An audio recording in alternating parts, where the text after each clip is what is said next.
the 8-5 Seattle Seahawks, who have not lost in a month. First place in the NFC West, a resounding comeback from what they were just a couple weeks ago when we thought the things are collapsing. Bye week fixed all our problems, I guess. That's plain and simple. The team's been great. Mike McDonald era is off to a very nice start. I mean, I did not expect this team to be competing for the division this year. We're not just competing for the division, we're first in the division. So feels good. Good time to be a Seahawks fan. Now time to take care of business the rest of the season, and with a tough game coming up on Sunday. Tough game coming up on Sunday, and kind of a tough schedule in general coming up. I have some interesting statistics about the Seahawks team and the teams they're going to face, which we'll get to right after the intro. You're listening to the Sports on Tap Seattle podcast. I'm Sammy, and with me, as always, is my older brother, George. Your favorite place to be a fan of Seattle sports. Now let's get this party started. 8-5. This party started. Let's do it. I mean, a crazy difference from just a couple weeks ago when the Seahawks were 4-5 after losing that overtime game to the Rams, which a game where the Seahawks should have won that game with just some mistakes. Obviously, a good drive by Geno to tie the game. I remember that week, but then that bad touchdown. I wouldn't even say bad touchdown. Just it was unfortunate that it was allowed. It was a great throw by Stafford. We could be looking at a team that was 9-4 if you just close that game out the right way. And we'd be talking a big difference in the division right now with the Rams being our last team we play and the one team behind us. But it's still been a crazy turnaround. 4 straight wins, right? We were 4-5. Now we're 8-5. Haven't lost in a month. Crazy. Yeah, and not just that. Like, you know, I don't feel like any of the 50-50 games went our way this year.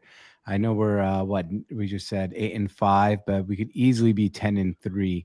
The Rams game was a 50-50 game, didn't go our way, and the Giants game was one where we got a field goal blocked at the end of the game. You'd think, you know, those 50-50 games, you'd go at least 1-1, and we didn't. And you could easily go 2-0 and be 10, and that we'd be talking crazy stuff right now if we won both of those games. I mean, I would say we got some of those 50-50 games early in the year. It just depends what you consider a 50-50 game, right? Because those early games were still really close games.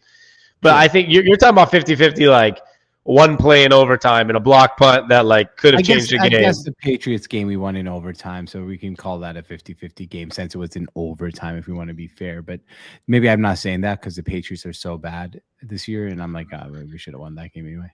There's also like this season does not feel like one season. Like I know, I mean, it obviously is, but when we talk about the way they started 3-0 and then a 4 out of 5 losing streak and then 4-game winning streak now, the season has felt like very different sections of seasons because the beginning of the year, completely different linebacking core, different offensive line. Now it's we have a different middle linebacker, different Therese Knight is a rookie playing linebacker out there for us too. Our 2 main linebackers have been completely changed. We've got back guys from injury. Our center's different. Our one of our biggest offseason signings retired midseason. Now we have a completely new offensive line. It feels like it's been different stories throughout the entire different season, almost like completely different team. Yeah, and a better team, if you want to be honest. Like, I mean, the offensive line didn't allow is that right? Yeah, did not allow 1 sack at the game against the Cardinals, who the Cardinals defense has been pretty good the whole entire season. And it was on the road, didn't feel like a road game. We were there, it felt more like a home game than a road game. But I mean, still on the road, you got a different locker room, you got to go through a hotel, you got to get on an airplane. It's still a road game for the players, even if the crowd didn't sound like a road game. But not to allow a sack this late into the season against a pretty good Cardinals defense, that means the offensive line is finally coming together. Have your backup running back, and Charbonnet is not like a typical backup. He's a pretty high-end backup running back. But still, your backup running back run crazy against the Cardinals. Like, the offensive line seems to, whatever all the issues are, I don't want to knock on wood, but they feel fixed. Just feels like this team is coming into its own at the right time. Yeah, there's a lot of things that seem like it's fixed. The defense is fixed. I don't know, I feel like Mike McDonald, and we've talked about this, like I feel like it's varied every episode. which it's varied with the fan base in general. It's like there's been, Mike McDonald's great. Oh, is he that good? We've lost 4 out of 5. Oh, he's average. Oh, he's actually really good. He's figuring out exactly what he was hired to do, which was find a way to make a really good defense. And he's obviously the reasons he was hired, the reasons he was a growing coach. Coveted. I was getting there. The reason he was a coach that was highly coveted due to like the progress he made was because he was turning around defenses and turning around specific players. If not turning around, at least getting the best out of them. And you're seeing that with guys like Kobe Bryant being a really high-end safety who was a corner a couple of years ago, and Julian Love looking like a potential all-pro. Leonard Williams, who got a contract extension this year, but I wouldn't say it was like exceptional last year the way he's been this year. We know he's highly talented, but not highly productive in his career so far. Yeah, I mean, there's guys at his position that can make double what he's making, right? So that contract we got for him, compared to the way he's playing this year too, it's definitely like been a steal or like whatever Mike McDonald's done, it's worked. And the corners are great. And the linebacking core, after having Jerome Baker and Terrell Dotson, now having Ernest Jones and Therese Knight, it's been a complete turnaround. So Mike McDonald's figured that out. And then if you go to the flip side with the new head coach, his first time in the NFL, Scott Huff, offensive line head coach, who's had multiple changes, rookies coming in, Abe Lucas out for a while, George Fant leaving again, and then Connor Williams retiring, and Ryan Grubb, who obviously has found a way to make Jackson Smith-Njigba, who was like considered to fans, I'm not saying he was, but like, he was a bust last year, wasn't that good. He's become a top 5 to 10 receiver in the NFL the last second half of the season. I mean, he's 6th in receiving yards in the NFL with like, I would say 6 games of not being that dominant in the beginning of the year. Like, as a definition of a possession receiver, he might be playing as the best possession receiver in the NFL. I mean, I'm not going to consider. I know Jamar Chase gets those targets, but he's more of a big play. I know Jackson Smith-Njigba makes big plays, but like that slot shifty. I'll give you the stat. He is the leading receiver in yards for slot receivers, like actual slot receivers. 767 yards as a slot receiver. Number 2 is Ladd McConkey at 550. So he's 217 more yards than the nearest slot receiver. And he does play in the slot. That is who he is. And we're talking about guys like Ladd McConkey, Khalil Shakir, Josh Downs, Jaron Reed. He is 217 more yards than the number 2 guy in the slot position. Yeah, I mean, he's playing like amazing. Wes Welker did when he was on the Patriots, or Julian Edelman, and we all love that cross race comparisons. Usually, people never make those cross race comparisons, but that's what we're doing. And the number 2 guy right now is Ladd McConkey as well, so it kind of makes sense. Yeah, but no, it's he's been exceptional and fun to watch and explosive. I mean, you always see that meme like from him in the Rose Bowl. I forget how many catches for how many yards and touchdowns he had. It was like one of the most absurd games, and that's who we thought we were getting when we drafted him last year. And now we're seeing that. We're really seeing him come into his own. Yeah. Do you want to know what he had that game? Yes, please. 15 catches for 347 yards and a touchdown. You know what the craziest part of that is? 1 touchdown, like 347 yards. I said 3 touchdowns. Oh, I thought you said a touchdown. I was like, damn, you only found the end zone once with 15, 347, and 3 touchdowns. I'd say it was a pretty good day. Yeah, maybe season for some NFL players. And Marvin Harrison that game had 6 for 71 for 3 touchdowns. And CJ Stroud had 573 yards and 6 touchdowns. And those are the 3 guys that are high-level NFL players. So maybe it does translate well from college. Yes. If you put up those type of numbers, you're probably going to be good in the NFL. He's been special, though. I mean, this is not even a shade at DK Metcalf. DK Metcalf's the number 1 receiver. You're talking about like you were mentioning. You got guys like Jamar Chase, Justin Jefferson. You have a guy that's on the outside. You're number 1.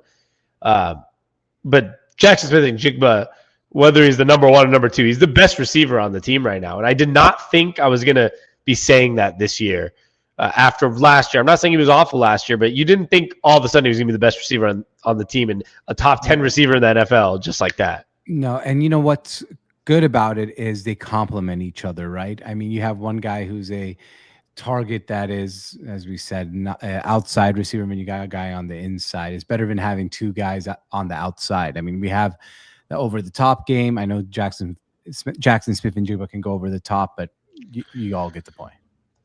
Yeah, I mean, and at the end of the day, it's what JSN has 911 total yards this year receiving. Like that's within the slot and not in the slot. Yeah. DK still has 812 yards. We have to remember there's been games this year where Jackson Smith and Jigba early in the season didn't do anything, and DK Metcalf was putting up 150 yards. So and DK has missed a few games. Yeah, and if he didn't miss those games, he's probably ahead of JSN right now in yards. And there's a big plus in the NFL of having a guy that creates a lot. DK Metcalf, even though he has maybe a little bit of a catching problem and a fumbling problem, like he does require a lot of attention, which is good to have, and probably helps if our second best receiver was a no-name guy, JSN might not be as open as he is. So correct, it's a compliment to them both.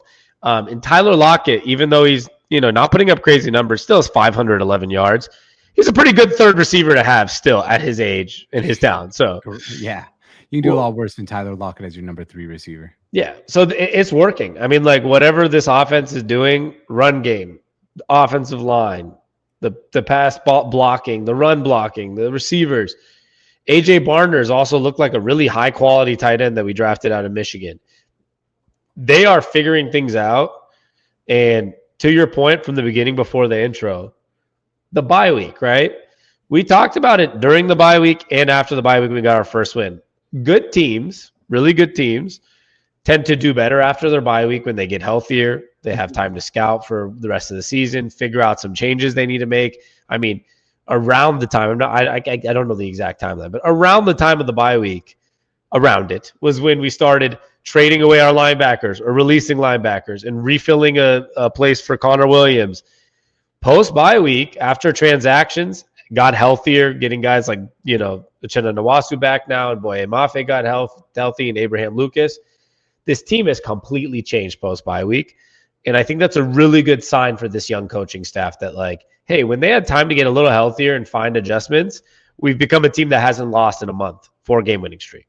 Yeah, it's remarkable. I love what we're doing here as a team. And it doesn't mean like I know the end goal is always to win a Super Bowl, right? But I mean, I don't think that's anyone. I think whatever your goals were for this season, I think we've accomplished them. Yeah, as long as we don't go on like a 4 or 5 game losing streak. Right. If I told you at the end of the year we're 9-8 before the season, you'd probably be pretty happy. 10-7, you'd be exceptionally happy. Right now, 10-7 would be happy. 9-8 would be a little bit of disappointment because that means we're 1-4 in the last 4 games. 1-3.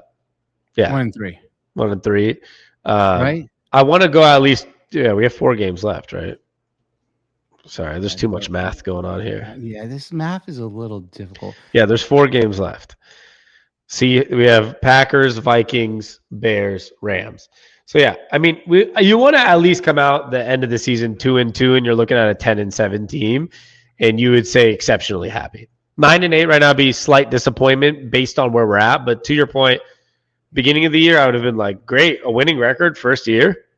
Yeah, exactly. And I mean, barring any collapses, I think we should be in the playoffs when it's all said and done, and that would also be a huge success in the first year under Mike McDonald. Yeah. And, one thing I want to talk about is, before we talk about going forward, because going forward is obviously where we're all looking at now, right? It's like, what's next? How can we win this division? The future. I will say that one thing that I'm really excited about for this team is I feel like the majority of, outside of quarterback, the majority of like the pieces that are blossoming or like coming into play right now are guys that are either young or like we just re-signed to contracts, like Julian Love, all pro level this year, Leonard Williams, all pro level, 2 guys we just re-signed last offseason. You have young guys, Kenneth Walker, Zach Charbonnet, Jackson Smith and Jigba, the offensive line that's getting better, a lot of young guys, Therese Knight, Ernest Jones, the corners and Witherspoon and Woolen. A lot of what we have right now is outside of quarterback is like developing for a really good future. Now, this is where I want to get to with that point is obviously I think they're going to do whatever they can to sign Ernest Jones because they traded for him for a reason. It's worked out really well. Very well. They're not going to change this linebacking core the way it's been going. The only thing I have concern-wise for the future, and this is not, I don't want the whole, Geno haters. I'm not a Geno hater. I think he's been phenomenal. I think me and you, out of most people, are like, dude, he's fine. Like, what else do you want? You want to play Sam Howell? Being at that game, he made some throws there. He throws such a pretty ball. Like, he can make every throw on the field. Yeah, we're not Geno haters at all. Like, I would say 0%. We're very well aware that he's a good quarterback. But it's fair to have some concern saying, if we're trying to win a Super Bowl in a 2 to 3 year window, what's Geno Smith going to be at 36, 37? Right. But just to play a little devil's advocate here, and I'm with you on that because I think eventually we're going to need our quarterback of the future. Geno Smith at this level playing today's level, I believe, and this might get a little bit of a hate, I'm going to say it, is playing better than Russell Wilson played when we won the Super Bowl. Not the year we lost the Super Bowl, the year after, but playing at a higher level than Russell Wilson played the year we won the Super Bowl. Yeah, but let me just... We also had the best defense maybe in the history of the 2000s. And probably like a top 5 to 7 offensive line and Marshawn Lynch. Right. I know. I'm just saying, like, that's why I'm saying if anyone wants to talk about Geno hate, there's none on this show. Yeah, but I mean, once again, I'm telling you, he's number 2 in the NFL in passing yards, right? Like he's not Joe Burrow. Joe Burrow's number 1, and Joe Burrow has 33 touchdowns. I don't even know how that's possible already. Geno has 14 touchdowns, 12 picks, I believe. Yeah, and Burrow has 33 touchdowns, 6 picks, and 300 more yards. I'm not saying Geno's like the savior of the franchise or anything like that. But he is 34, right? So like my only concern is if we're being realistic for a second, the Seahawks, sure, out loud they want to win a Super Bowl this year or next year and whatever. Every team does. If you're in the mind of an owner, you're like, oh, we're in like our window is going to begin in a year or 2, or maybe 3, like maybe even 3. Like we just got started this year with this new coaching staff, this new moving off the Bobby Wagners of the world and starting fresh, and even mid-season releasing guys like Terrell Dotson and saying we're starting fresh. So, do you believe Geno Smith, like 2 years from now, is going to be a guy that can lead a team to a Super Bowl? I don't know. We have no way of knowing, but that's the hard part where hard question, man. Yeah, like, and this is I'm just the only reason I'm saying this, and I want to make my point really quick of why I'm saying this, because I'm not worried about this year, and I'm not even that worried about next year. Geno's going to be the guy the next 2 years. I mean, he's under contract next year too, and it's going to be more than good enough. We might win 10, 11 games this year, but I'm just genuinely thinking, in an honest way, what is our Super Bowl window? It's probably going to be 2 years from now, or maybe 3, right? Like, right. But here's a better question, in my opinion. What would you do? Right? Like, okay, free agencies next year. Geno's a free agent. Sam Darnold, and then there's the draft. We're too good. We're going to be picking not in a place we're going to go get the number 1 or 2 overall pick. And this is kind of a weak quarterback draft anyway. The year after that, we're probably going to be better than we were this year. Also not going to be picking top 10, top maybe even 15. It's not like quarterbacks just move around the league. Like, unless like Joe Burrow's like, I hate the Cincinnati Bengals and I need to get out of here. Like, I just don't know what you can actually, like, what quarterback moves are so difficult. Like, you're kind of stuck with your quarterback unless you hit the jackpot like we did with Russell Wilson in the 3rd round of a draft, or we suck for a year and end up picking in the top 10. Or there's an or here, which would make a lot of sense given the fact that we're seeing it a lot in the NFL, and this is exactly how we ended up with Geno Smith, is figure out your next project, right? Like, because Geno Smith worked as a hey, you can get another chance. Sam Darnold's worked phenomenally. Baker Mayfield's worked phenomenally. But all three like, of those guys, I don't think I would necessarily would sit there and say these are Super Bowl winning quarterbacks. but all three are most likely going to be in the playoffs, and if you're in the playoffs, you have a chance. I know. I mean, it's just the Rams traded Jared Goff to the Lions. The Lions are the best team in football now, like 2 years later. So I'm just saying that maybe in this day and age of the NFL, I'm thinking too old school. Like, oh, you can't just find your next guy, but some teams are just finding their next guy. All right, who says no? Joe Burrow, Jamar Chase package deal to the Seattle Seahawks for Sam Howell and 3 first-round draft picks. And Tyler Lockett. No, I don't know if he wants to go get his real estate license in Jake Bobo. He can be. I'm sorry. They can have to, Kenneth Walker. Zach Charbonnet had a good game, so we can send off Kenneth. Yeah, like you, Kenneth, but Joe Burrow and Jamar Chase. Who says no? Joe Burrow's not an option. I'm actually trying to think of real options. No, I know.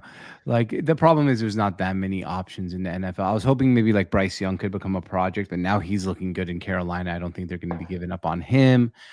Jameis Winston is highly entertaining, but he's not. Yeah, you'd rather have Geno, unfortunately. Yeah, Sam Darnold's going to be a free agent. He's younger than Joe Burrow, who you might like want to take a shot on him for $15-20 million if you want to say we want to move off the Geno thing. Yeah, but he's not. Yeah, that's the problem. What you just says. The Seahawks aren't going to move off Geno this year. So he's signed next year. So you're not going to get a guy like Sam Darnold who. He's going to be signing somewhere to start, most likely staying in Minnesota or a franchise tag or whatever. But, that's the hard thing, right? Like, when Kirk Cousins left Atlanta, he wasn't signing there as like we'll see. Like, they drafted a quarterback, and even with Kirk's struggles, they're starting him. They paid him, right? Like, I think to your point, maybe what you do if you are actually looking for a quarterback of the future is you hope Sam Darnold keeps balling in Minnesota and they decide that we want to re-sign Sam Darnold to a long-term deal. And you try to go get a guy they drafted in the first round in J.J. McCarthy and just say, hey, we'll groom him for a couple of years. Yeah, that's probably like the only type of way for it. Yeah, and I'm not saying J.J. McCarthy exactly, but like a situation like that. Yeah. I don't know. The good news is, there's the real good news, George, is the Seahawks are first place right now, and they're going to be in the playoffs. Yep. And I'm probably being a little overzealous talking about this right now, or a little over my skis, because we're still in the middle of a playoff race. And if you're in the playoffs, I mean, we're looking at a potential home game to go to the second round. Yeah, and we're the home game, if we do win this division, is going to be probably against one of our next 2 opponents, the Packers or the Vikings. And I'm guessing it's going to be the Packers. That's my guess. They're 2 games behind the Vikings still. So especially if we beat the Packers this week, they're talking about 3 games behind the Vikings. Even if we beat the Vikings too, like there's still going to be 2 games. You know what I mean? Like, it's probably the Packers if we win the division. If we win the division, it's most likely going to be the Packers. So that's why that was a perfect transition. Thank you. That's what I was getting to. Is now we have I was talking about this with my wife today. It's kind of crazy. Crazy. I know. Man. Look at me. It's kind of crazy. Our next opponent at home, a primetime game, which like all playoff games are like primetime games. I feel like this is going to be a phenomenal test. We'll obviously break down the game more later this week on Thursday, but like just to kind of get the wrap up of this episode is like that's really interesting that like this week we kind of get to see like what is a home playoff atmosphere, like a Sunday night football game against the Packers like. Are we at that level yet or are we not? Because if we lose this game at home, I'm not saying the season's over or anything, but like it drops my confidence a little bit about playing the Packers. It depends on how you lose the game, too. Yeah, I mean, and it depends what happens the rest of the season. You look at the Rams game we lost. I was pretty down about that game losing in overtime, but now you look back and you're saying the Rams are one of the hottest teams in football. So it wasn't that bad losing to them on a friggin' it was almost like a Hail Mary. I know it wasn't a Hail Mary, but like just a go route down the field in overtime. Perfect pass. We're the second best team in the NFL because they beat the Bills and the Chiefs lost to the Bills. So that means the Rams are the best team in the NFL right now, and we barely lost to them in overtime. Third best. So you got to give the Lions there. Oh, and we We're lost to the talking about- Lions, so we're third best team in the NFL. Third or fourth. Third sounds so much better. Yeah, we honestly might be. I know it sounds crazy, but we are the third seed in the NFC. But we might actually be the second or third best team in the NFC. If we beat the Packers, the Lions and Eagles are the only two teams that I can definitively say is better than us. The Vikings are playing some really, really good football. Well, guess what, George? We'll see who wins that. We play them the week after. Oh, we have to beat them because honestly, like the Vikings. I cannot remember a time the Vikings came to Seattle and beat us. I feel like it happened once in between all those crazy. I know I'll look they're up the completely history. different players in completely different era, both sides, different coaches, but I feel like They beat us in Minnesota 2021. That was the last time we played them. Holy crap. Last time they won at Seattle was 2006. long time ago. So they lost 1, 2, 3, 4, 5 in a row in Seattle. Let's make it 6, baby. Yeah, so I'm sticking to third best team, George, All right. in the NFC. I'm excited though. Packers coming up. We'll preview that on Thursday. But man, what a turnaround. Here's one last question for you before we sign off. Thursday night football is the 49ers and Rams. We're rooting for the 49ers in a weird way, right? Yeah, I think I wasn't trying. That sounds dirty. I know. I was on Twitter trying to figure out like what people are saying. It seems like everyone's just saying root for the 49ers because like you'd rather have everyone at 7-7 than the Rams to be one game behind, especially because they beat us that first game already, and we're playing them last game of the year, which is a potential winner to the playoffs. So like you kind of just need the Rams to lose this one, but then then you want the 49ers to start losing after that. So it's at the end of the day, there's not many positives when your divisional opponents play and they're going to be a game behind you. So yeah, but I think 49ers, unfortunately, rooting for the 49ers. I'm not going to say go Niners. Yeah, go Niners, whatever. Go Niners. Yeah, woo. Yeah, hopefully a nice matchup. Yeah. Hopefully they both just play like crap and they're having a bad week. I hope it's a 6-6 tie. A tie would actually be nice. Yeah. I forgot that's an option in the NFL. Yes. I don't think we have one yet this year. I do not believe we've had one yet. No. Yeah, I feel like they were happening in a lot last couple of years. Well, we're due. It's due time. It's go time. Yeah, there was none last year either. Well, so it's really due. Thursday night football, just odds are a tie. And there was 2 the year before that. So yeah, maybe that's what it felt like. There was a lot. Yeah, no ties in the last 2 seasons. So tie it up, please. Yeah, go rooting for a tie for one. Go tie. Go ties. That's all we're gonna say. Well, George, Yes. last week I gave a story. I want to see if you have any personal stories this week. Or you got nothing? Yeah, no, I do actually. I was just thinking about that. I wasn't sure if you were going to ask me. I was going to bring it up. Going to go with something a little political here for once. And as people who may or may not know, we are both from Syrian descent. I was born in Damascus, Syria. Sammy was born here, so he got that U.S. passport nice and early, right as he was born. It took me a lot longer to get my U.S. passport. And after 53 years... My wife interrupted your speech, George, but we're back. Yeah. So after 53 years, not going to get too political, but just to say the Syrian president has finally fallen, and my parents were pretty happy, and maybe this gives us hope one day that me and Sammy over here can go visit our homeland or my place of origin. And yeah, it's pretty cool. Not something to really expect. It's not every single day or every single year, or maybe even every single decade a dictator gets toppled. So that happened. Yeah, maybe we can finally have a podcast coming from you live in Syria. Yeah, and they said the internet's actually already gotten better because I was gonna say if the internet's good enough is gonna be my next comment. Yeah, but the internet's supposed to be already better, and maybe we can actually do maybe not live podcast, but Definitely not live. The bandwidth's not going to be good enough. Yeah, probably not live. But yeah, so it was pretty cool. Something my family has a lot of us never thought we'd see this day after 53 years that this regime is actually gone, and it is. And yeah, it's pretty cool to say the least. I mean, I've been kind of like, I guess my Twitter feed now is Syria, NFL, and betting. Yeah. I'm still not used to saying like X feed. Like I feel like I'm talking about porn. X feed. I wish you didn't say that word. Now I'm gonna have to block that out. Oh yeah, shoot. I'm just not used to saying that word, Vo. It's at the end of a pod. That's easy. Okay, X feed. Yeah, right. Doesn't it just sound wrong? Or just say Twitter. Everyone says Twitter. Do they still say Twitter? Yeah. I mean, Okay. Elon Musk put out a poll asking what people say, and like 90% said Twitter. So,